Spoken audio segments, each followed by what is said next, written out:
Hey guys, I just want to say first and foremost, thank you so much for everyone who's been helping me raise a little bit of extra money so I can get down to Los Angeles for the Star Wars Rise of Skywalker press screening on Tuesday. I am getting very close to my goal. I still have about $200 more to make. I just wanted to give you guys a quick update and say thank you so much to everyone who's been really generous and helping me out. It's a couple days away. I'm super excited. So if you do want to help get me over the edge, get me over that point, and get some good coverage from on the ground, link is in the video description. Thank you guys again. Have yourself a great day, and may the force be with you. Finally today, we got this article here I want to talk about. This is one that I find to be funny. And I find it to be funny because as The Rise of Skywalker comes out in just a couple days, we're a couple days away, we've noticed this kind of coordinated effort to slyly distance Star Wars from The Last Jedi, to distance this movie from The Last Jedi. It's fascinating in how they have been attempting to find their way to distance it, because you have the different actors coming out and criticizing The Last Jedi. And oftentimes that's a big no-no in Hollywood. You don't criticize the last movie in the series, right? You don't criticize it. If someone says, hey, you know that movie sucked, right? You go, it didn't suck. And that's it. You leave it at that. You don't give it a but, you don't give it an and, you don't give it an you just say, no, it was a fun movie to make, and we're very proud of it. We stand by it immensely. Blah, blah, blah, blah, blah, blah, blah. PR speak, blah, blah, blah, blah, blah. But when you come out and you say other things about it, you are basically throwing it under the bus, right? And the reason why is because they realize that a lot of people didn't like it, which has been triggering a lot of blue check marks on film Twitter. So I came across this article today from Birth.Movies.Death. And I want to say for a second, I really dislike Birth.Movies.Death. They were created by an evil narcissist named Devin Faraci, who I just personally despise on a human level that I'm not going to go into fully here. But I do just not like this guy. So I have trouble reading this site from time to time.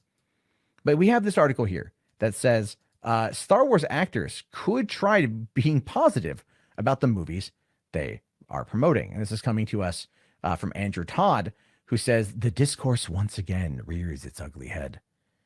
Because for some reason, you have all these people attempting to defend The Last Jedi. And I think a lot of it is because their names are tied to all these reviews of it. Their names are tied to all this protection of it. If this movie is being tossed under the bus by the studio, then it invalidates the blue check marks in the access media and what they're able to accomplish, right? Or their power level in certain aspects. And that's how I view it. Like I don't view a lot of these people as being fans. I think they come into it because it's a job. And, they take away from people who actually want to talk about these things and maybe call out something for not being as good, and maybe calling certain things that aren't as bad, maybe not treating them as bad. It's a very cliquey world. Trust me. Anyway, it says here, in case you've missed it, Star Wars: The Rise of Skywalker press tour is well underway. In advance of next week's release, and perhaps in response to the ridiculously overblown controversy over The Last Jedi's bold story choices, everyone is dumping on The Last Jedi. But John Boyega referred to the film's creative choices as a bit iffy. I know, such a harsh thing to say. A bit iffy. Oh, dear God. Please, no more, John. No more. Rian Johnson's corpse can only take so much. He's not going to ever get back up. You said it's a bit iffy. You monster. Anyway, for craving more story for Finn and a stronger dynamic between various new lead characters, director JJ Abrams softly criticized Rian Johnson's meta approach to the film, saying, I don't think that people go to Star Wars to be told this doesn't matter, because they don't. And that's exactly what that movie did. It tried to say that these characters don't matter because everyone matters. But you don't go see a movie so you can hear everyone matters. You don't care. That Broom Boy got no character development whatsoever. He had a rebellion ring. Ooh, that's his character development, right? Still, Finn and Rose left that kid there to be a slave because they wanted to save some horse dogs. I'm just saying priorities.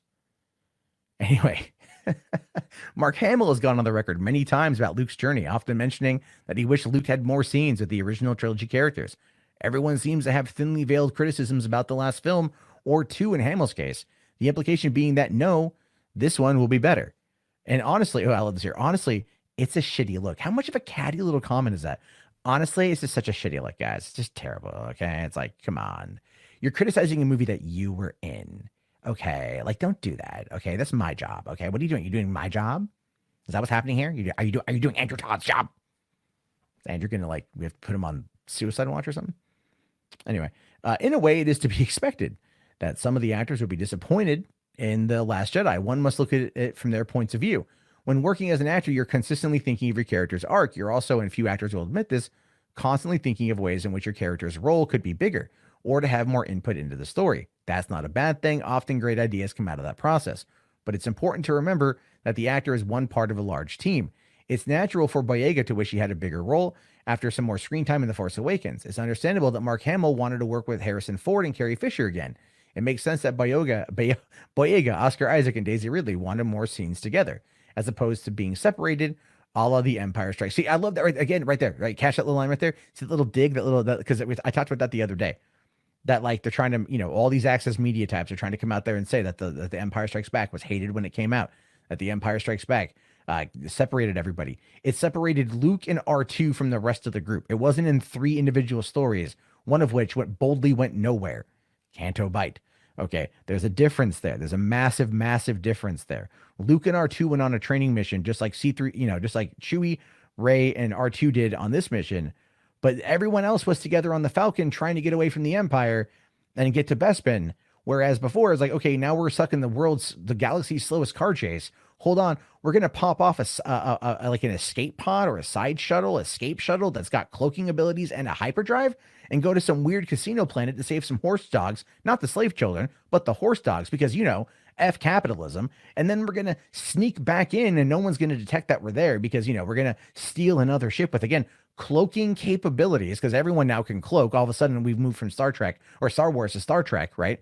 And sneak on in, and then blow it up, but kind of fail to do anything else in the process of our mission, and then make our way back as everything starts to fall apart.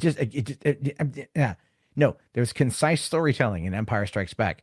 Last Jedi was all over the map, right? But again, you notice there's that particular dig. They're trying to drag the Empire Strikes Back down with The Last Jedi. They're trying to anchor the two of them together because they are the middle film of a trilogy. Notice how no one is saying Attack of the Clones, right? Obi-Wan and Anakin were separated in that movie. No one's saying a thing about that, right? It was Annie and Padme together, and it was Obi-Wan going, doing his own thing, trying to figure out what's going on. No one said a thing about that. No one's complaining about that. What the hell is, you see, right? I mean, do you notice this is a bit of hypocrisy here? Oh, you're going to compare it to the OT, but not the PT? Come on. What the hell's wrong with you guys? Anyway, that still angers me. I'm just not going to lie. This angers me. Now, all of that would have made production more enjoyable for them, but brought their characters closer to their ideals. But actors don't get to make those calls. The point is, take this all with a grain of salt. Again, catch that. It's just such a defense of Rian Johnson. Why is that? Oh, because Johnson happens to be good friends with the Birth.Movies.Death crew. Right? This is running interference. Now, saying you wish you got to do more in a movie is fair. Saying that as a judgment on the movie, however, is not. It's actually unprofessional. After all, the cast and the crew of a movie are colleagues, and in dissing the prior film, they are dissing their coworkers in public. That wouldn't be tolerated in most workplaces, and it shouldn't be tolerated within a cast. Oh, wow, really? Considering that you guys cast judgment all the time, Birth.Movies.Death is one of the most, and I hate to use the term unironically, but woke outlets when it comes to this kind of crap. You guys cast judgment all the time, especially under Faraci. All right, so don't even give me that crap. Don't even give me that crap about it's unprofessional. You don't care about professionalism. You don't give an iota about professionalism. Anyway. Furthermore, when promoting your work, it really helps to at least appear to be proud of the work that directly leads into what you're promoting. Criticizing a film is different when you worked on the film to when you're an audience member or critic, and whether or not the actor cares about the work, they should at least pretend when to be promoting it. It's literally part of the job. Can anyone claim that, say, Bruce Willis's disinterested press interviews make more excited to see whatever film he was promoting? It's just, this is Star Wars. This is different than a Bruce Willis movie. All right. That doesn't really work. Now, in some cases, these criticisms even seem mean. Oh, again, trying to protect Rian Johnson. Not just to the people who made the choices in question. No, the person who made the choice in question was Rian effing Johnson. The person, not persons. It's a singular entity here. written and directed by Rian Johnson, not written by Pendejo Jones and directed by Douchebag Lee. Nothing like that. It's written and directed by Rian Johnson. He had full creative control. Kathy Kennedy let him do what he wanted. Why in the F are you protecting this guy? This is the most deflection I've ever seen. Sorry. Anyway, but sometimes become unintentional targets as well. Many people leapt upon a John Boyega quote that seemed to imply that Kelly Marie Tran was weak to be affected by the immense volume of racist and misogynist attacks she received in the wake of The Last Jedi. Boyega has come out and said that it was badly worded, but the whole scenario really speaks to how perilous it has to go to be negative in public. Better move on and promote your damn movie. Again, the people jumped on him for saying that, but he was talking about himself. I heard him what he had to say originally. And I think that was, again, that's just people that are coming out and trying to find anything they can to make those attacks. The other way to read it is kind of a carry-on, is that's even worse than unprofessionalism. It's cynicism. Ooh, oh, you want to talk cynicism? Blue checkmark Access Media, Andrew Todd. Whatever, man. Taking massive public shits on the last one has become a thing to do for many franchises these days. And the behavior generally seeks to reassure people who hated the last one that this one will be different. We've seen it happen before for films like in the Transformers and Terminator franchises, and unfortunately, those PR campaigns so routinely overfluff their present projects that when new films come around and were actually better, Bumblebee and Dark Fate respectively, audiences were turned off, burned by too many broken promises and bad movies. Even then, PR rhetoric felt cynical, mean-spirited, and tired, even when it was accurate. You know what? The thing with Dark Fate, the media came out and generally approached it pretty well. The PR approached it pretty well. The leaks, and I think a bad release schedule is also what hurt it. I do think Dark Fate will eventually find an audience on home video. Bumblebee was up against Spider-Man Into the Spider-Verse, Mary Poppins, and Aquaman. And you know, Mary Poppins and Aquaman did far better than Bumblebee did. Never mind the fact that Bumblebee wasn't that good of a movie. Bumblebee was cool. The rest, not so much, outside of the first 5 minutes. So you want to talk about like cynicism and all that BS, man. That's what you guys do. Anyway, in Star Wars case, the film people are dumping on wasn't even that widely hated. Yes, it was. Sure, there's a vocal group of people who despised it, and plenty of people are ambivalent about it. But it did enormous business and scored a cool 91% on the tomato meter. Its 43% score was largely gamed downward by bad actors. See, no, again, notice that deflection, right? This is, I believe, if I took a look right now, Andrew Todd is a Rotten Tomatoes certified critic. Or there's going to be a Birth.Movies.Death, or at least Badass Digest review of The Last Jedi that's going to give it proper marks. That's going to give it a high score. Given how much here he's defending it, I have to almost ask the question, does he owe it money? Is that what's going on here? And the 43% audience score, again, is not all gamed downward by bad actors. There were a few, I will grant it that one. But still, so say what you will say what you want about the film, but it's nowhere near as disastrous level as Terminator Genesis or Transformers: The Last Night. But neither one of those are Star Wars. Neither one of those are Star Wars. See, notice how he keeps trying to go back to Terminator and Transformers as being his examples. Those aren't Star Wars. They've never been Star Wars. Not at all. It's like, they're popular and they've been around since the 80s, but we're talking 42 years of Star Wars. All right. This is a totally different situation. And he says here, the worst thing about all of this for the Rise of Skywalker and for the atmosphere around it is that it makes everyone tired of the discourse. Criticizing your own films in public creates negativity around the very idea of those films. And though it might give a few extra haters vindication, it's not going to get the general public excited to go to the cinema. Even if the actors dislike the choices made in The Last Jedi, if they wanted to promote The Rise of Skywalker, they should really pivot their answers towards The Rise of Skywalker. The pull quotes thus far have been dragged us back to the dreary 2017 mire of Last Jedi anger, which will only mean that we go to the new film with that weighing on our minds. Well, yeah, because that was the middle film of a trilogy that set nothing up for the end. Again, poor narrative choices. That was going to be on our mind regardless. You know, you didn't go see Attack of the Clones and then go to Revenge of the Sith by not wondering where the story in Attack of the Clones is going to go. Oh no, you did do that. Like I'm saying, like that's how it was. Like, you know, if Attack of the Clones just kind of ended and you didn't know where it was going to go, you might be a little bit upset that the next movies got, you have nothing really to look forward to. But these trilogies, everything weighs on your mind from the previous entry. You know, a lot of the stuff now is episodic, like television shows. So when you go through and you watch like Game of Thrones, you go and you watch any other show on television, the episode before it is meant to set up the episode that you're watching. And as a result of that, you have that connection to it. As a result of that, if it ends badly or doesn't continue that story and it just ends abruptly, you then have questions. But normally with television shows, you only have a few months to wait in between that to really kind of get an answer at the most. In the case of Star Wars, it's 2 effing years. It's a little bit different. Anyway, so if Lucasfilm wants Star Wars to succeed, if it wants to avoid permanently ruining the atmosphere around its franchise, it needs a PR strategy that rises above that. After all, anger leads to the dark side. Okay, but did you see that trailer today that showed the first, I think, like minute or part of the first minute of the movie? When we got that big reveal? Yeah, it was a spoiler, but we got that big reveal that kind of like tied back into The Last Jedi. That actually really got a lot of people really excited for that. I'm not going to say what it is in case you haven't seen it.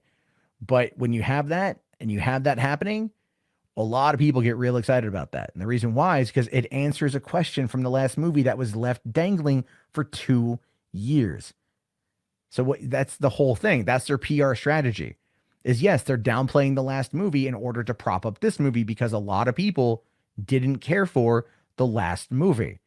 Because they had all of those negative experiences based upon poor character choices, poor narrative decisions, and everything else in between. And I know I sound like a broken record. I know that. But when you look at an article like this that is absolutely just doing everything it can to white knight for Rian Johnson in The Last Jedi, it is amazing to behold. It is absolutely fundamentally hysterical to behold because of how bad he is losing this argument. Because again, he's really, really, really just not even approaching any criticism towards the movie, saying, "Oh, it's bad. The criticism is bad." But look at how much money you made. Look at its Rotten Tomato meter. Oh, dude, aren't you a tomato like approved critic? Aren't you a little bit biased there, buddy? Anyway, let's just wrap this thing up. It's been going on for a while. Anyway, Star Wars fandom has been a war zone for years now, and it's showing few signs of changing. Really, Mandalorian has kind of came on in and wooed everybody. And it seems that the only thing that can unite everyone at this point, as if the Rise of Skywalker somehow does the impossible and satisfies everyone, that's unlikely. And I say that with full respect to JJ Abrams and his team. Well, yeah, and that I agree with. Finishing not just a trilogy, but a 9-film saga and attempting to tie up all the loose ends and satisfy millions of fans from multiple generations is a creative challenge that would surely daunt most storytellers, especially if they've never been good at endings, as Abrams admits. We'll just have to wait to see how it pans out. So again, he's at no point has he come out and criticized Rian Johnson's choices at all. He's criticized the actors, he's criticized the director, and he basically just threw JJ under the bus for saying he's not good at endings. So this movie's going to be pretty bad, and The Last Jedi was going to be a better movie. That's what he's trying to argue here. Even though he says, in the meantime, let's all just simmer down a bit. Whatever your feelings on The Last Jedi might be, nobody wins in this fight. And I do agree with that, if I'm being fair. Nobody wins in that fight. Right? Nobody wins. But let's also not, revisionist history where things are. Because that's what we've seen with this. That's where it's been with this. That's where we're going with this. That's why this article, I wanted to talk about it. I know it's been a long one, and I appreciate you guys sticking through. But that's where it's so frustrating to read an article like that because you can pick apart every single argument and totally just debunk it. It was a not a hit piece, so to speak, but it was just a defense piece. It was just a way for him to come out and go, I'm better than you. And I know it. And that's what you get when you read Birth, Movies, Death, to be fair. But anyway, I do want to hear your thoughts and your opinions. So let me know.